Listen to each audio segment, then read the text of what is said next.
This is second session of engineering mechanics, and the topic of the day is equilibrium of particles and equilibrium of rigid bodies. Before we go into the detail of the topic, first let's understand when we say something as a particle and when we say something as a rigid body. If we say the simple meaning of that, we will say a point-like body or a point-like substance will be considered as a particle, and anything which is having a shape or a dimension can be defined for something will be considered as the rigid body. But in case of mechanics, or when we are dealing with the forces, when we should say something or when we should consider something as a particle and when we should consider something as a body. So to understand this, let's consider some of the example. Here I am showing three pictures. In the first picture I am having a ball and I am applying a force F on the ball. The ball will move in the air. In the second case I am having a car which is on the ground and I am applying a force F on the car, and because of the force F the car is moving in the horizontal direction and the line of action of this force F is passing from the centroid of the car. In the third case I am showing a bar which is fixed at the center and I am applying two equal and opposite force, let F and F, at the two end of the bar, and I am interested to find the force value at any intermediate point in the bar, or maybe the force value at this support position. So now in these three cases, whether the car is a particle or a body, a rod is a particle or a body, or a ball is a particle or a body. So please understand, when we talk the forces, and if I am not interested or the dimension of the body is not required to solve the problem of forces balance or the equilibrium of forces, the system will consider as a particle. For example, take this example of this car, and if I want to make the free body diagram of the car, I know that from the centroid the total weight of the car is acting. There are two wheels, so the two forces are acting. This is R1 and R2, and this is the horizontal force which is acting again from the centroid. So now what is my condition? Whether this length of between these two tires is required to solve the problem or it is not required. It depends on your force condition or your requirement, that if all the forces are converging at a single point, we are not interested in the dimension of the body, and that means that the system can be considered as a particle. Or you should know that when all the forces passes from a single point, the system of forces known as the system of concurrent forces.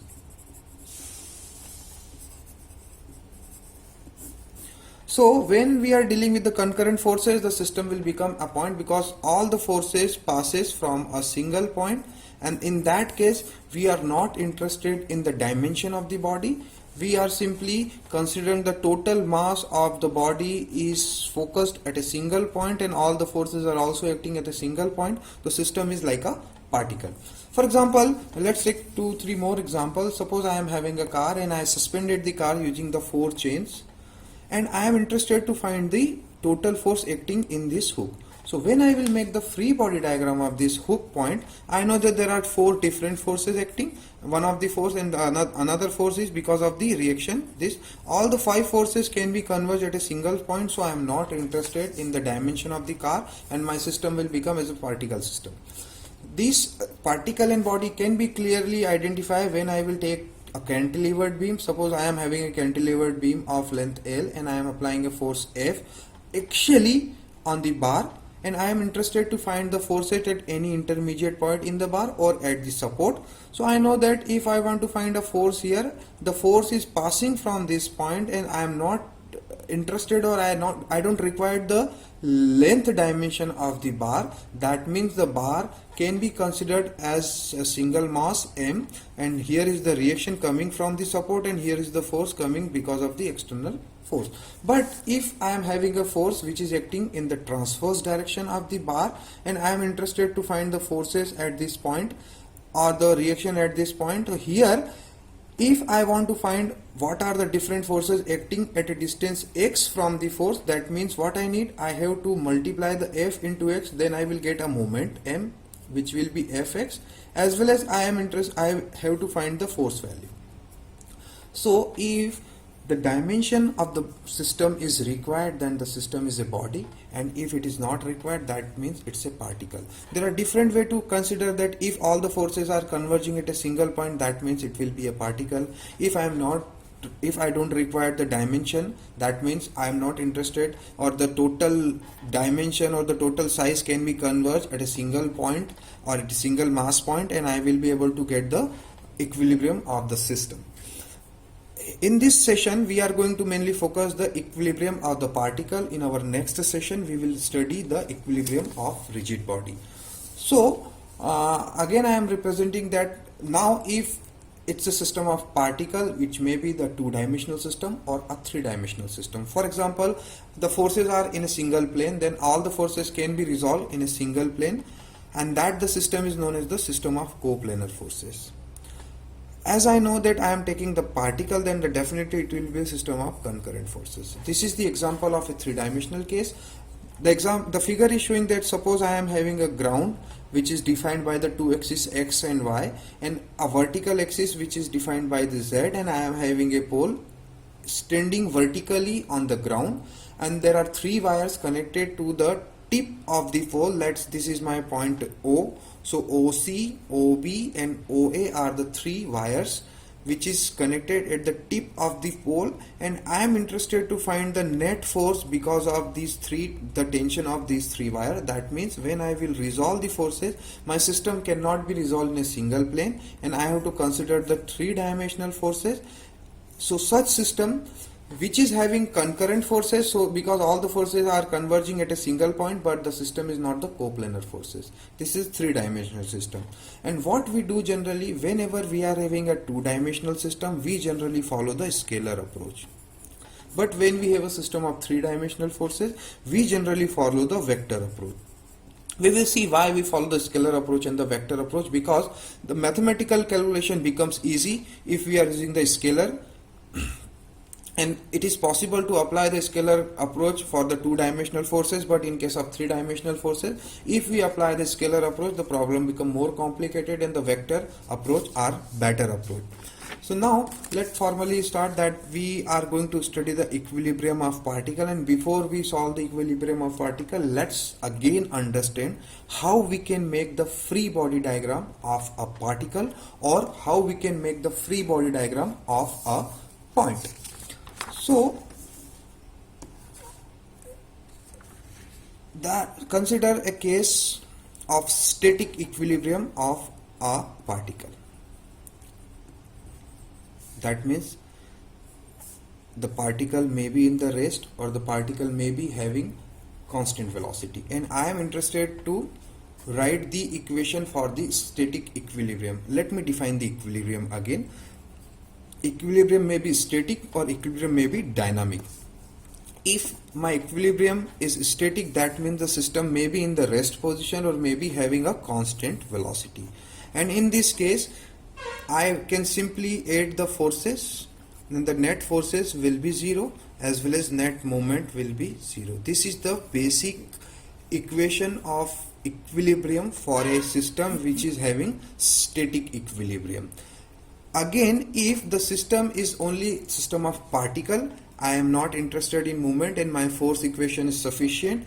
In case of the dynamic equilibrium, I have to resolve the forces as well as I have to consider the acceleration of the body. For example, I am having a mass m which is in the rest, and this is my zone 1 where I will have to solve the static equation.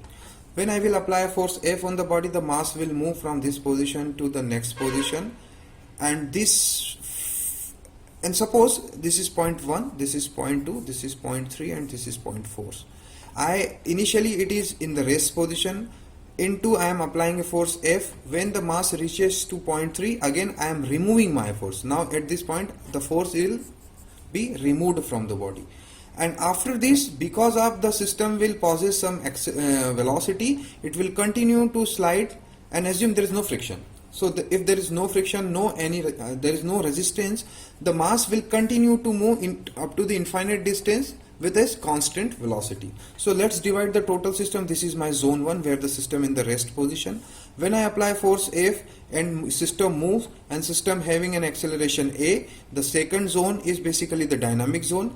After I remove the force, the system will again move with the constant velocity. So when I will write the equation, I am going to follow the equation for the static equilibrium, not the dynamic equilibrium, because my acceleration is 0. So this is my free body diagram. In the first case, when the system is in the rest position, the net force will be just a gravitational force and the normal reaction. When the system is in the dynamic condition, I am having a force F and mg is the gravitational force, normal reaction and the acceleration. This part will be solved when we will solve the dynamic equilibrium problem. In the third case, again, when the system is moving with the constant velocity, when its acceleration is 0 and system will again become in the static condition.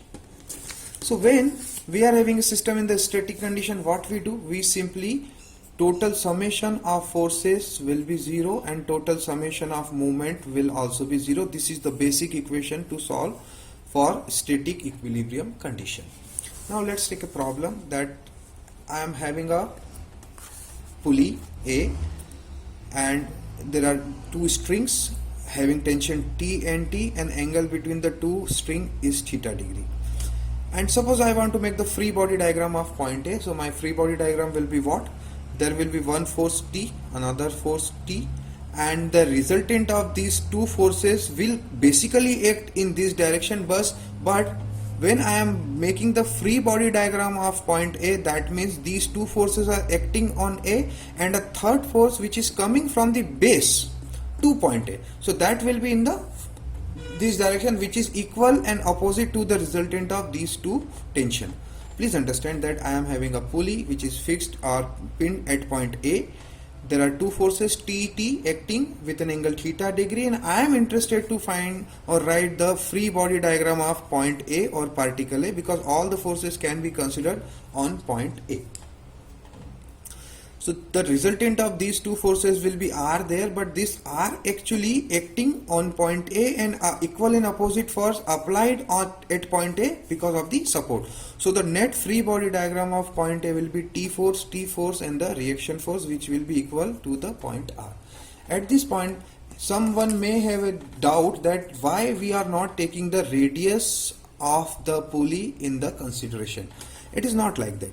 Suppose we will consider the radius of the pulley and I want to find the total movement at point A. So this will be what? T into R, because this is the T is the tangential, R is the normal direction. So my movement will be what? T into R, and because of this T, it will be in the clockwise direction. Similarly, if I will find the moment of this tension force, this will be again the T into R, but the moment will be in the anti-clockwise direction, and the summation of these two movements will become 0.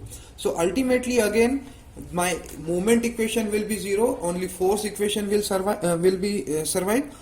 So whenever I can again write one more definition for the static equilibrium, that if the system will not have any moment, that means all the forces are passing from a single point, and I am not interested in any dimension or any geometrical value, any geometrical dimension. That means the system is considered as the particle, not the static. Sorry, I said the definition of static. It is not the definition of static. Whenever your net moment in the system is 0, probably, because some of the cases we have to see that whether it's a body or not, but a general conception is that whenever all the moments are 0 or all the forces are passing from a single point, then we have to only solve this equation, and this is not required for that case. And this is my free body diagram of point A.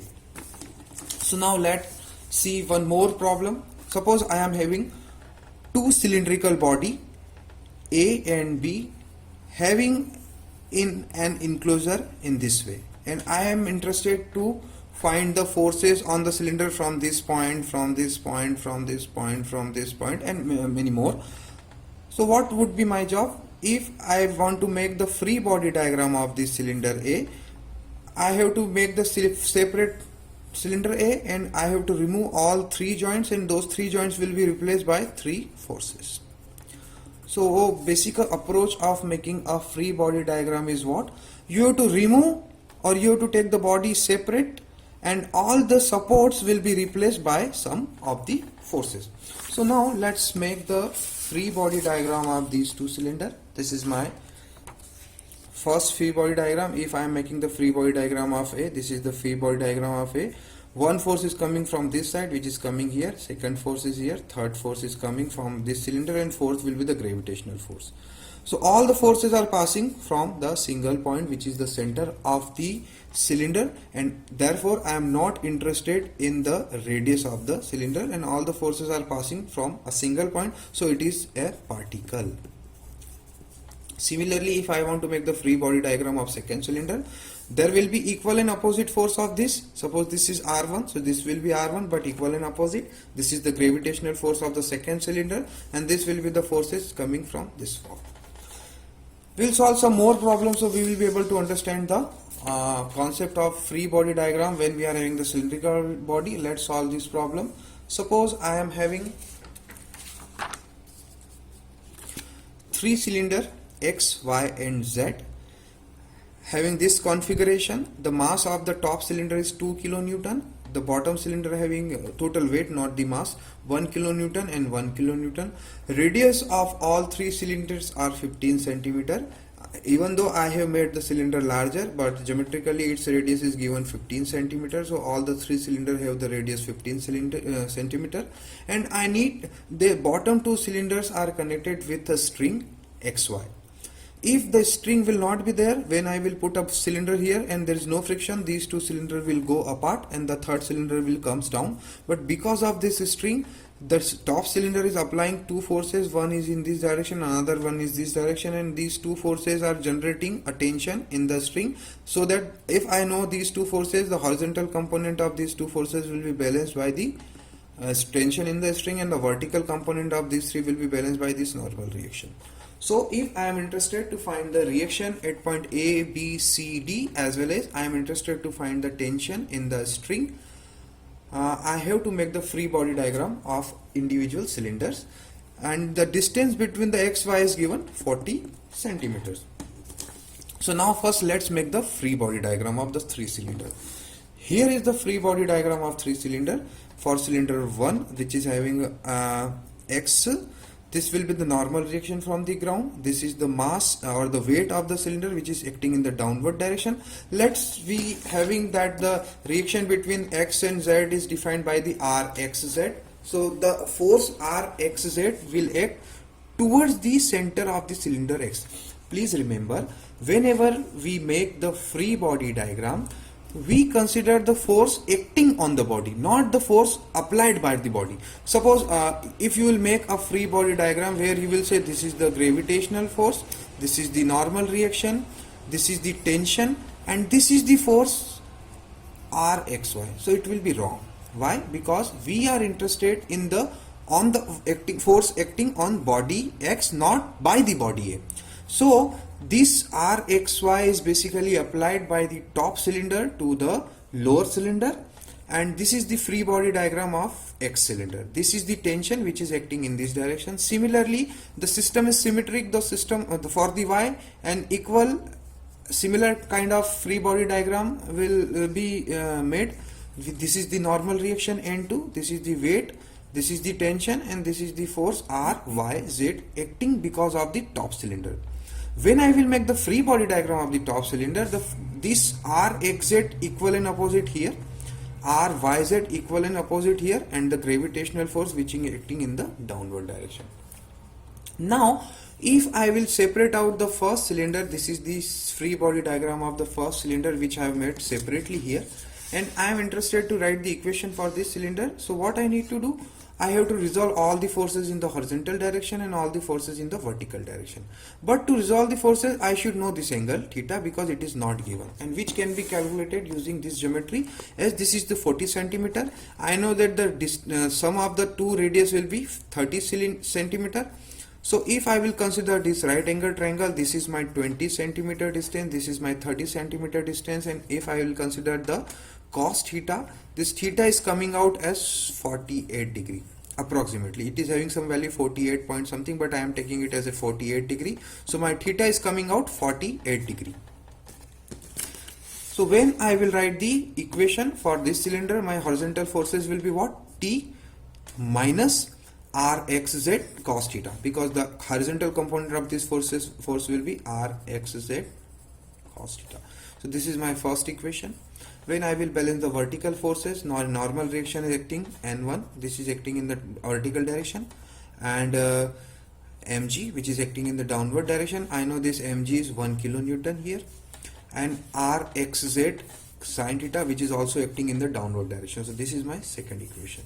When I will write the equation for the second cylinder, that will be, these are the two forces coming because of the y cylinder and the x cylinder. When I will write the horizontal force balance equation, that Rxz cos theta, as I know that this is my theta angle, so this will also be my theta angle, or here also I can say that this is theta, so this will be theta. So this horizontal angle from the horizontal of this reaction will be theta, because the system is symmetric. Here also we will having an angle theta. So when I will write the equation for the horizontal forces, it will be Rxz cos theta, and which is in the rightward direction, and Ryz cos theta will be in the leftward direction. These two will be balanced out, so cos theta will be cancelled out, and I will be having that Rxz is equal to the Ryz, which we know from the beginning that as the system is symmetric, we have an intuition that the forces in this cylinder will equivalent, same and opposite or equivalent to this cylinder. So if you don't know, you have to solve the mathematical equation, and the mathematical will automatically tell you what are the conditions. Here I know that these two reactions will be equal. When I will do the vertical balance, the vertical component of these two will be balanced by the mg force. So Rxz cos sine theta and Ryz sine theta, and as I know that these two are equal, so I can calculate the value of any of the reaction by just dividing the 2 sine theta to the mg, and this is coming out 1345.6 cos 48 degree, which is coming out that this is coming out 1345.6. And when I will put this value in any of this equation 1, I am getting that the tension is 900 Newton, and when I will put this value in this equation, I am getting that the normal reaction is 2000 Newton. So let's recap that we are having 3 cylinders connected with a string XY, and I have to find the forces at the contact point, as well as we have to find the tension in this string which is connecting the cylinder X and Y. What I did, I made the free body diagram of the 3 cylinder, then I take the single free body diagram, I wrote the equation for horizontal force balancing and balances and vertical force balances. Then I took the second free body diagram and I wrote the equation for the horizontal and vertical forces, and using these 4 equations I calculated the reaction, tension as well as the normal reaction from the graph. Let's take another problem. Now here I am having 2 cylinders A and B are connected with a string which is having an angle phi from the horizontal, and both the cylinders are placed on 2 surface 1 and surface 2, orthogonal to each other and having 60 degree and 30 degree. So it's a simple case of cylinder on the inclined surface, and for this case we have to find the tension in the string, angle phi, as well as the normal reaction coming on these 2 cylinders. So before we solve the problem, let's understand that if something is there on an inclined surface, what will be the normal reaction for that. Suppose I am having a cylinder of mass m. What would be the normal reaction? Reaction always come perpendicular to the surface. Suppose this is the surface which is having an angle theta degree from the horizontal. So this will be my normal reaction R, which will be perpendicular to this surface, irrespective of the point. Suppose let's take a different problem. Suppose here I am having an inclined surface of theta, then I am having a bar which is placed in this way, and what would be the reaction here? So reaction will not be perpendicular to this line. Reaction will always be perpendicular to the surface on which the body having a contact. Suppose this is a bar and it is placed on an inclined surface like this. So when I will make the free body diagram of end of this bar, my reaction force will be perpendicular to this line. So the reaction force will be this R, and this angle will be 90 degree. So here also, if I want to make the normal reaction, my normal reaction will be perpendicular to this surface, and which will pass through the center of this line, the center. So this will be my normal reaction, and if I want to know the angle of normal reaction from the horizontal or vertical, so I can see by the geometry that if I will complete this triangle, this is angle theta, this is angle theta, so this will be my 90 minus theta. So the normal reaction will having an angle 90 minus theta from the horizontal axis, or similar theta from the vertical axis. So if once you know that the angle of the normal reaction, the problem will become simple. So let's solve the problem that we are having two cylinder. This is cylinder A and this is cylinder B, and if we want to make the free body diagram of cylinder A, so this is my gravitational force, which is given as 60 Newton here. The weight of cylinder A is 60 Newton and weight of cylinder B is 100 Newton. So this is my 60 Newton force. This is my normal reaction, which is going and passing through this point. Suppose this is my normal reaction and I have denoted it by N1. And third force, which is along this line, which is my tension T. And the tension, if I will make the horizontal line here, I know that this is my angle phi and this is my 60 degree angle. So this angle will also be again 60 degree. When I will make the free body diagram of this will be my tension T, which is having an angle phi from the horizontal. The normal reaction will pass through this point. This is my normal reaction defined by N2, and I know that this is the 30 degree angle in this triangle. So the angle from the vertical will again 30 degree, and this is my normal gravitational force which is acting here, which is 100 Newton. So now I have two free body diagram. If I will make the free body diagram of point A here, one force is acting in this direction, this is N1. One force is acting in downward direction, this is 60 Newton. One force is acting in this direction, which is T, and I can see that this is angle phi, this is angle 60 degree.